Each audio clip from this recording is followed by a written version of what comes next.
ఈ రాష్ట్ర ప్రభుత్వం ఏ విధంగా కేసులతోటి రాజకీయంగా ప్రేరేపితమైన కేసులతోటి ప్రతిపక్ష పార్టీ వైఎస్ఆర్ కాంగ్రెస్ పార్టీని ఏ విధంగా భయపెట్టాలి, అణిచివేయాలి,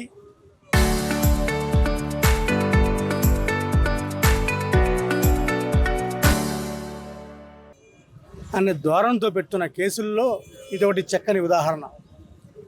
2022 చంద్రబాబు నాయుడు గారు బాదురే బాదురు కార్యక్రమంకి వచ్చినప్పుడు చెట్టు కొమ్మ తగిలి ఆ సెక్యూరిటీ ఆఫీసర్ మధుసూదన్ అనే వ్యక్తికి చెట్టు కొమ్మ తగిలి అది గీరుకుని తగిలితే తర్వాత అది రాయి వేశారని చెప్పి దాన్ని చిత్రీకరించి తర్వాత ఇదే పోలీసులు ఇన్వెస్టిగేషన్ చేసి మధుసూదన్ అనే వ్యక్తి కంప్లైంట్ పెట్టకపోయినప్పటికీ కూడా గత ప్రభుత్వం అతని దగ్గరికి వెళ్ళి హైదరాబాద్ వెళ్ళి మరీ కంప్లైంట్ తీసుకొని కేసు పెట్టి ఇన్వెస్టిగేషన్ చేసిన తర్వాత అది రాయి కాదు అని చెప్పి ఆ గత ప్రభుత్వంలో పోలీసులు, ఇదే పోలీసులు, ఐపీఎస్ ఆఫీసర్లు, పోలీసులు, ఇక్కడే పోలీస్ స్టేషన్లో ఉన్న కొంతమంది ఎస్ఐలు, సిఐలు అంతా కూడా దాన్ని ధృవీకరించారు. ఇది జరిగింది 2022లో జరిగిన విషయాన్ని 2024 నవంబర్లో అప్పట్లో మా పార్టీలో ఉన్న ప్రముఖుడు, మేధావి, విద్యావంతుడు, తన అపారమైన తెలివితేటలతోటి రాజకీయంలో చాణక్యుడిగా వ్యవహరిస్తానన్న వ్యక్తి శ్రీనివాసాచారి మళ్ళీ మా మీద ఎఫ్ఐఆర్ పెట్టి కేసు రీఓపెన్ చేపించి 18 మందిని ముద్దాయిలుగా లేదా అక్యూజ్డ్గా 18 మంది పేర్లు ఇచ్చారు. ఆ 18 మందిలో 9 మంది ఎస్సీలు, 4 ముస్లింలు, 3 బీసీలు. ఆయన ప్రతాపం ఇది. ఈ 18 మంది పేర్లు పెట్టిన తర్వాత ఆయన చెప్పింది ఏంటి? చంద్రబాబు నాయుడు గారిని తుదిముచ్చడం కోసం అరుణ్ కుమార్ గారు లేకపోతే అప్పుడు ఎమ్మెల్యే డాక్టర్ గారు పథకం ప్రకటించారు. ఆ పథకాన్ని చూసి వీళ్ళందరినీ నేను చూశాను. ఇది 2022లో జరిగితే 2024లో ఇప్పుడు నేను కేసు పెడతాను, 2 సంవత్సరాల తర్వాత కేసు పెడతాను అని సొల్లు కబుర్లు చెప్తూ ఈరోజు కేసు పెట్టాడు. అయినప్పటికీ కూడా కేసులో పసలైనప్పటికీ కూడా కేవలం మమ్మల్ని ఇబ్బంది పెట్టాలనే ఆలోచనతోటి ఇప్పుడు ఎమ్మెల్యే తంగిరాల సౌమ్య ప్రోత్సాహంతో శ్రీనివాసాచారి కేసు పెట్టడం జరిగింది. ఇది మాకు తెలుసుండి ఇది 13వ కేసు, 14వ కేసు. ఈ 2 సంవత్సరాల్లో ఎన్ని కేసులు పెట్టుకున్నా సరే వైఎస్ఆర్ కాంగ్రెస్ పార్టీ జంకదు, జడవదు.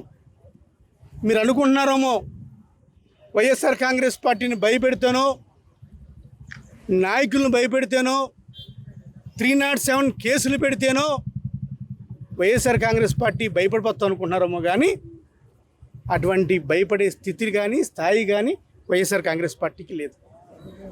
మరి ముఖ్యంగా ఈ కేసుకు సంబంధించి ఎవరైతే అప్పుడు శ్రీనివాసాచారి కేసు పెట్టాడో ఆ పెట్టిన 18 మందిలో ఎంత విచిత్రంగా ఉన్నాయంటే పేర్లు. ఆ 18 మందిలో ఒక అతను 2022లో అసలు మా పార్టీయే కాదు, అప్పుడు తెలుగుదేశం పార్టీ మండల అధ్యక్షుడిగా ఉన్నాడు. ఆ వ్యక్తిని తీసుకొచ్చి ఇక్కడ పెట్టారు. ఇంకో వ్యక్తి తెలుగుదేశం పార్టీలో ప్రముఖంగా ఉన్నాడు, 2024లో ఎన్నికల ముందే మా పార్టీలోకి వచ్చాడు. అతను తీసుకొచ్చి ముద్దాయిగా పెట్టారు. ఇంకొక వ్యక్తి అతను పుట్టిరీత్యా తెలుగుదేశం పార్టీ వ్యక్తి, ఏదైతే 3వ వార్డులోని గౌస్ గారి సొంత తమ్ముడు, అతనికి వైఎస్ఆర్ కాంగ్రెస్ పార్టీకి ఏమాత్రం సంబంధం లేదు. ఆ వ్యక్తిని తీసుకొచ్చి ఈ 18 మంది పేర్లు చంద్రబాబు నాయుడు గారి మీద రాయి వేసిన దాడిలో కేసులు పెట్టారు. ఎవరయ్యా పెట్టింది అంటే డాక్టర్ గారిని, అరుణ్ గారిని టార్గెట్ చేయాలి, ఆయన పక్కన తిరుగుతున్న కుర్రవాళ్ళని చిన్న చిన్న వ్యక్తుల్ని టార్గెట్ చేయాలని చెప్పి ఆ పరమకిషోర్ లాంటి వాళ్ళు, పిఏగా పనిచేసిన వాళ్ళు, అసిస్టెంట్గా పనిచేసిన వాళ్ళు, డ్రైవర్గా పనిచేసిన వాళ్ళకి అందరినీ తీసుకొచ్చి ఒక కేసు కింద పెట్టారు. ఇది శ్రీనివాసాచారి తెలివితేటలకు నిదర్శనం. అయినా సరే న్యాయ వ్యవస్థ మీద గౌరవం ఉంది, విశ్వాసం ఉంది. తప్పకుండా సుప్రీంకోర్టులో నలుగురికి ఇంటీరియర్ ఆర్డర్ వచ్చింది. అలా విధంగా హైకోర్టులో మా అందరికీ కూడా యాంటిసిపేటరీ బెయిల్ వచ్చింది. ఆ బెయిల్లో భాగంగా ఈరోజు ప్రతి ఆదివారం సంతకాలు పెట్టాలి, అది పాస్పోర్ట్ సబ్మిట్ చేయాలని ఉంది. తప్పకుండా న్యాయ పోరాటం చేస్తాం. కానీ ఒకటే చెప్తున్నా తెలుగుదేశం పార్టీ వాళ్ళకి, మీరు చేస్తున్న దురాఘాతాలు, మీరు పెడుతున్న కేసులు ఏది కూడా ఎవరు కూడా మర్చిపోరు. కాలం చాలా గొప్పది, కర్మ సిద్ధాంతం చాలా గొప్పది. ఎప్పుడు ఎవరు ఏ కర్మ చేశారో ఆ జీవితంలో ఆ కర్మను అనుభవించవలసిందే. అనుభవించే రోజు వస్తుంది. తప్పకుండా అనుభవించే రోజు మీకు దగ్గరలోనే ఉంది, దూరంలో కూడా లేదు. మా మీద కేసులు పెట్టో, మమ్మల్ని ఇబ్బంది పాలు చేసో మీరు అనుకుంటున్నారేమో. మీకు చేతనై ఉంటే, మీకు దమ్ముంటే పరిపాలన మీద దృష్టి పెట్టండి. మీ హయాంలో, తెలుగుదేశం పార్టీ హయాంలో సొంత తెలుగుదేశం పార్టీ నాయకులు ఆత్మహత్య ప్రయత్నం చేస్తున్నారు. సొంత తెలుగుదేశం పార్టీ కార్యకర్తలు అక్కా నేను చచ్చిపోతున్నాను, నాకు న్యాయం చేయండి అన్న వాళ్ళకి న్యాయం చేయట్లేదు. ఇంకొకడేమో ఏదో ప్రేమ వివాహం చేసుకున్నాడని చెప్పి వాడిని జైల్లో పెట్టి వాళ్ళ అమ్మని చంపేశారు. ఆత్మహత్య కారకులకు మీరయ్యారు. గ్రావెల్లో, మట్టి తవ్వకాల్లో ఇద్దరు చనిపోయారు. వీళ్ళందరి ఉసురు మీకు ఊరికనే పోదు. మీరు అనుకుంటున్నారమ్మా ఈరోజు మేము కేసు పెట్టాం, డాక్టర్ గారిని, అరుణ్ గారిని, వాళ్ళ చుట్టుపక్కల ఉన్న వాళ్ళందరినీ కూడా పోలీస్ స్టేషన్కి ఇచ్చామని అనుకుంటున్నారమ్మో. కానీ ఎవరైతే కేసు పెట్టారో, ఎవరైతే కేసుకు ప్రేరేపించారో తప్పకుండా కర్మ సిద్ధాంతాన్ని అనుభవిస్తారు. అది కర్మ ఎక్కడ జరుగుతుందా, ఎక్కడ జరుగుతుందా అనేది భవిష్యత్తుకి వదిలేస్తాను. ఏది ఏమైనప్పటికీ కూడా వైఎస్ఆర్ కాంగ్రెస్ పార్టీ ఇప్పుడు మీరు చేస్తున్న దురాఘాతాలను ఏది కూడా వదలదు. మీరు అనుకుంటున్నారేమో ఇద్దరు చనిపోతే కేసు పెట్టలేదు, మట్టి తవ్వకాల్లో ఇద్దరు చనిపోతే కేసు పెట్టలేదనో, లేకపోతే ఎవరో చనిపోతే కేసు పెట్టలేదు, మేము మా అధికార బలంతో మేము కేసును మాఫీ చేసామని అనుకుంటున్నారేమో. ఇవన్నీ కూడా వైఎస్ఆర్ కాంగ్రెస్ పార్టీ వచ్చిన తర్వాత ఈ ప్రతి కేసును కూడా మీరు ఎలాగైతే మా మీద రీఓపెన్ చేయించారో కేసుల్ని, ప్రతి కేసు కూడా రీఓపెన్ చేయించే బాధ్యత నేను తీసుకుంటానని చెప్పి నందిగామ ప్రజలకు తెలియజేస్తున్నాను. అంతేకాకుండా ఈరోజు చెప్తున్నాం, మీరు చేయవలసిన పరిపాలన మీద దృష్టి పెట్టకుండా ఆఖరికి మిమ్మల్ని ఎవరైతే భుజాన్ని మోసుకొని మీ గెలుపుకు పోడారో వాళ్ళందరూ కూడా ఈరోజు ఏం మాట్లాడుకుంటున్నారు.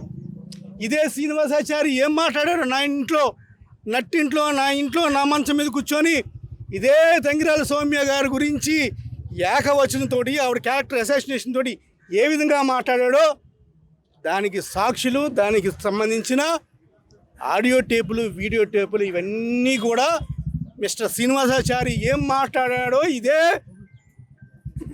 వాళ్ళ గురించి మాట్లాడుతూ ఉంటాం. దయచేసి మీరు ఏదో మమ్మల్ని కేసులు పెట్టి భయపెట్టాలనుకుంటున్నారేమో, ఈ కేసులకి భయపెట్టమని చెప్పి మీ అందరికీ తెలియజేస్తున్నాను. హైకోర్టు ఉత్తర్వుల ప్రకారం వాళ్ళు ఏం చెప్తే అది చేయడం జరిగింది. ఈ కేసు గురించి నందిగామ నియోజకవర్గానికి మొత్తానికి తెలుసు.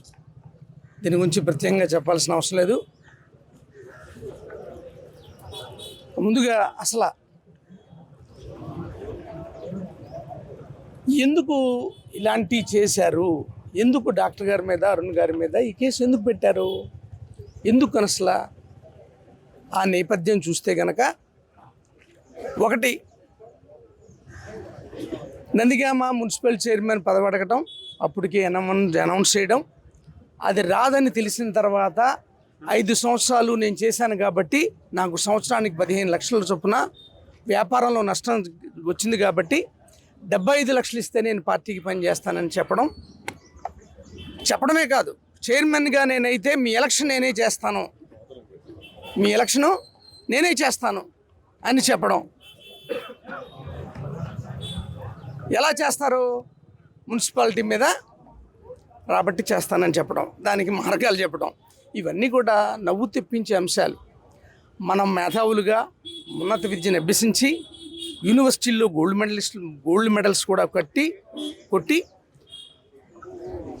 చదువుకునేటప్పుడు లెఫ్టిస్ట్ భావాలతో ఉండి ఇప్పుడు మిత్రులు ఇక్కడికి రాగానే మిత్రుల దగ్గర చేరి మనం చెబుతున్నది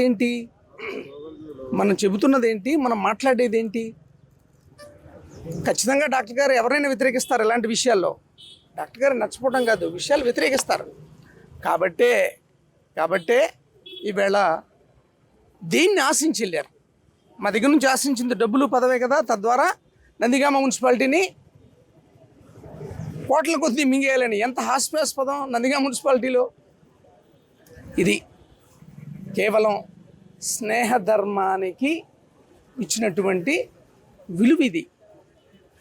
నువ్వు నిజంగా విద్యావంతుడివి, నీతివంతుడు అయితే మేము నువ్వు అనుకున్న ప్రకారం పథకం రచిస్తే చంద్రబాబు నాయుడు గారిని తుదముట్టించడానికి మేము పథకం సృష్టి చేస్తే ఆ పథక రచన నీకు తెలిసినప్పుడు నువ్వేమైపోయావు? నీ నీతి ఏమైపోయింది? నీ బుద్ధి ఏమైపోయింది? నీ మేధావితనం ఏమైపోయింది? ఇది కరెక్ట్ కాదు అని ఎందుకు మాట్లాడలేకపోయావు? పూర్వం నువ్వు లెఫ్ట్ భావాలతో ఉన్నోడివే కదా, ఎందుకు బయటికి వచ్చి మాట్లాడలేకపోయావు? డాక్టర్ గారు అట్లా చేస్తున్నారని. అంటే నీకు నీతి 2024కి వచ్చిందా? అంటే నీకు నీతి చైర్మన్ పదవి ఇవ్వలేదని వచ్చిందా? లేకపోతే నీకు నీతి 75 లక్షల రూపాయలు నీ వ్యాపారంలో, నేను వ్యాపారం చేస్తే 75 లక్షలు వచ్చేది, పార్టీకి చేశాను కాబట్టి 75 లక్షలు ఇమ్మన్నావు కదా, అది ఇవ్వలేదు కాబట్టి వచ్చిందా? ఇది ఈ నేపథ్యం. దీన్ని ఉపయోగించుకొని అందరినీ ఇప్పుడు మీకు నచ్చలేదనుకో, చిన్ని గారు నచ్చలేదు, ఆయన మీద కేసు, ఆయన లాగటం, బుజ్జి గారు నచ్చలేదు లాగటం, గౌస్ గారు తమ్ముడు నచ్చలేదు లాగటం, కరీముల్లా నచ్చలేదు లాగటం. ఇదంతా ఏంటి? మేము చాలా చేసాం, సాధించాం అని అనుకుంటున్నారేమో. మన చరిత్ర ఎవరికి తెలియదని అనుకుంటున్నారేమో. ఇప్పుడు కాదు, ఎప్పుడు కూడా చట్టాన్ని అతిక్రమించాం. అలాగే నిజాయితీగా కానీ దేనికైనా పక్కకు రాము. రాజకీయాలంటే రాజకీయాలే, స్పష్టమైన రాజకీయాలు చేస్తాం. ఎవరు ఎంత చేస్తే వాళ్ళకంతా సిస్టమ్ ఇచ్చేస్తుంది. దాని గురించి మాట్లాడాల్సిన అవసరం లేదు. సిస్టమ్ గొప్పతనం అదే. రాజకీయాల్లో అన్ని ఆత్మహత్యలే ఉంటాయి, హత్యలు ఉండవు. ఎవరు ఏం చేయక్కర్లే. ఇవాళ నందిగామలో పరిస్థితి ఏంటో తెలుసా? పొరపాటున మీరు ఎవరన్నా కనపడితే వాళ్ళ వైపు చూశారనుకో, మిమ్మల్ని పోలీస్ స్టేషన్కి పిలుస్తారు. ఎవరి వైపన్నా చూశారనుకో, మీరు ఎవరి వైపన్నా పొరపాటున ఏంటి జీప్ వచ్చింది, పోలీసులు వచ్చారు, వెనకాల వెహికల్ ఉంది ఏంటని మీరు వాళ్ళ వైపు చూశారో, మీరు పోలీస్ స్టేషన్కి రావాల్సిందే. ఎందుకు చూసావు? నమస్కారం పెట్టావా లేదా? ఎందుకు చూసావు? ఇది నందిగామలో పరిస్థితి. పోలీసుల దుస్థితి కూడా. ఇలాంటి వాళ్ళందరినీ పిలుస్తున్నారు. ఏంటి ఇట్లా చూసావంట, అట్లా చూసావంట. దీనికి ఉదాహరణ మధుర బస్ స్టాప్లో ఒక పిల్లాడు, అంతకుముందు ముప్పాళ్లలో, ఇప్పుడు రీసెంట్గా తోటరావులపాడు. జాగ్రత్త, తలకాయ ఉంచుకుని నడవాల్సిందే కాన్స్టిట్యున్సీలు. ఎవరి వైపు చూసారో తస్మా జాగ్రత్త, పోలీసులు పిలుస్తారు మిమ్మల్ని. ఇలాంటి ఉడత ఊపులు వ్యవహారాలు ఎవరిని బెదిరిస్తారు? మేము చదువుకున్నాం, కాసింత రాజకీయాల్లో ఒక చక్కటి రాజకీయాలు చేయాలి, మన నందిగామ బాగుండాలి, ఇక్కడ నుంచి వచ్చిన వాళ్ళం మేము, ఇక్కడ అందరూ బాగుండాలనే ఉద్దేశంతో మేము అందరితోటి కలిసి ఉన్నాం, మన నందిగామనే ఉన్నాం. ఇలాంటి సందర్భంలో కూడా వ్యక్తుల గురించి తెలియచేయకపోతే మా పొరపాటు అవుతుంది. కాబట్టే ఇవాళ వరకు మేము ఎవరేంటనేది మాట్లాడలే. ఇవాళ మాట్లాడాల్సిన పరిస్థితి తీసుకొచ్చారు. మాతో ఉండి మమ్మల్ని అడ్డం పెట్టుకుని రాజకీయాల్లో సంపాదించుకోవాలనుకుంటే మొండితో ఒక సోదరులతో అది అయ్యేది కాదు. సామ భేద దాన దండోపాయాలు అంటారు కదా, కళ్ళెమ్మట నీళ్లు పెట్టుకునేలాగా నా దగ్గర ఇచ్చారు. నాకు పదవి ఇవ్వండి లేకపోతే డబ్బులు ఇవ్వండి అని 2014 జూన్లోనే నేను చెప్పాను క్లియర్గా, మీ పనులు మీరు చేసుకోండి, మీరు గెలిచారు మున్సిపాలిటీలో మీ పని చేసుకోండి, మీకు టైం ఉంటేనే పార్టీకి వెచ్చించండి, లేకపోతే మీ వ్యాపారాలు చేసుకోండి. మళ్ళీ 2019 తర్వాత వచ్చిన తర్వాత మా వ్యాపారం పోగొట్టుకున్నాం, మేము అది ఇది డబ్బులు నష్టపోయాం, ఇలాంటివి నాకు చెప్పొద్దు. నేను డాక్టర్నే, రాజకీయాలు చేస్తున్నా, వైద్య వృత్తి చేస్తున్నా. నేను ఇక్కడ చేశా వైద్యం 2014లో, ఖమ్మంలో కూడా చేశా. ఎందుకని నేను నిలబడాలా, ఆర్థికంగా నిలబడాలంటే నా పని నేను చేసుకున్నాను. పార్టీకి ఏ టైంలో కేటాయించాలో ఆ టైం కేటాయించాను. ఇదే చెప్పాను మెసేజ్ 2014లోనే చెప్పాను. కానీ 2000 తర్వాత చైర్మన్ పదవి వచ్చిన మీ భాష ఏంటి, మీ మాట ఏంటి, ఇదే గుర్తు చేశాను కదా. నేను ముందే చెప్పాను కదా, ఇలాగ నాకు సంవత్సరానికి 15 లక్షలు పోయిందన్నప్పుడు నిన్ను ఎవరు వ్యాపారం చేసుకోవద్దన్నారు? మేము చెప్పామా? ఆపామా? మేము ఈ విషయాలు మిత్రులందరికీ తెలుసు, మా మిత్ర బృందానికి మొత్తానికి తెలుసు. చైర్మన్ పదవి ఇస్తే మా ఎలక్షన్ చేస్తారట, లేని పక్షంలో 75 లక్షలు ఇస్తే పార్టీకి చేస్తారట. ఎంతమంది దగ్గర మొరపెట్టుకున్నావు నాతో మాట్లాడలేదని? పిలిస్తే వచ్చావా? చివరికి ఇంట్లో కూడా చెప్పావు ఏమని? డాక్టర్ గారు వస్తున్నారని, మాకు సంబంధం లేకుండా. సో స్వార్థంతో చేసే మనుషులు ఎలా ఉంటారనే దానికి ప్రత్యేక ఉదాహరణ. ఎంత తెలివైన వాళ్ళైనా, ఎంత వివేకవంతులైనా, విజ్ఞానవంతులైనా స్వార్థం అనే దాంట్లో ఉన్నవాళ్ళు ఉన్నారు చూశారు, వాళ్ళ వల్ల ఎవరికి ఉపకారం ఉండదు అని చెప్పడానికి కొన్ని ఉదాహరణలు ఇవాళ మీకు చెప్పడం జరిగింది. ఖచ్చితంగా ఫేస్ చేస్తాం. మేము తప్పు చేస్తుంటే శిక్ష కూడా అనుభవిస్తాం. ఎలా చేశారు ఏంటనేది కోర్టులో ఉంది కాబట్టి నేను మాట్లాడలేదు దాని మీద. మంచిది, మేము ఫేస్ చేస్తాం. కానీ ఎవరు ఎలాంటి వాళ్ళతోటి మూవ్ అవుతున్నారు అనేది ఖచ్చితంగా సభ్య సమాజం తెలుసుకోవాల్సిందే. మేధావి ముసుగులో ఎలా ఉంటారో, ఏ నీచ స్థాయికి దిగిపోతారో ఇప్పుడు ఇక్కడున్న విలేకరుని నేను తిట్టి మళ్ళీ ఏమండి అని మాట్లాడగలనా? నేను మాట్లాడగలనా? కానీ ఎందుకు చేరారు? మన దగ్గర మాట్లాడకూడని మాటలు ఒక్క మాట కూడా మాట్లాడనివ్వలే. నేను నా దగ్గర మాట్లాడడానికి ప్రయత్నిస్తే ఒక్క మాట కూడా మాట్లాడనివ్వలే. దానికి చెప్పింది ఏంటో తెలుసా? సదరు ప్రతిపక్ష నేత మీ కులం కాబట్టి మీరు మాట్లాడనివ్వట్లేదని నా మీద మాట్లాడారు. నేను చెప్పాను ఇప్పుడు ఎస్ అని చెప్పా, ఎస్ ఆడబిడ్డ అని చెప్పా. కానీ వీళ్ళ పరిస్థితులు చూస్తున్నాం కదా.